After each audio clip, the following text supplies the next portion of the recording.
இதுதான் அராபியா ஆரிக்ஸ் என்று அழைக்கப்படும் அரேபிய மறைமான் அல்லது ஆப்பிரிக்க மறைமான் என்று அழைக்கப்படுகிறது. இது பாலைவன சூழ்நிலைகளுக்கு ஏற்றவாறு நீண்ட நேரான கொம்புகளை கொண்ட பெரிய மான் ஆகும். ஈட்டிகளையும் அம்புகளையும் பயன்படுத்தி இந்த மானை வேட்டையாடுவது கடினமாயின.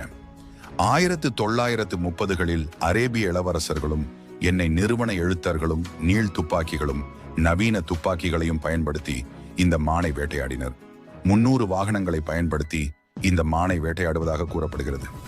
20ஆம் நூற்றாண்டில் நடுவில் வடக்கே இந்த மான் முற்றிலுமாக அழிந்தன. 1972ஆம் ஆண்டு இவ்வகையான மான்கள் மீண்டும் அறியப்பட்டன. இந்த மானினம் ஐக்கிய அரபு அமீரகத்தில் அதிகமாக வாழ்கின்றன. மேலும் இது ஜோர்டான், ஓமான், கட்டார், UAE மற்றும் பஹ்ரைன் ஆகிய நாட்டின் தேசிய விலங்கு ஆகும். இந்த மானினம் பாலைவனம் மற்றும் கடின தரை பாலைவன பகுதியில் இருக்க விரும்புகின்றன.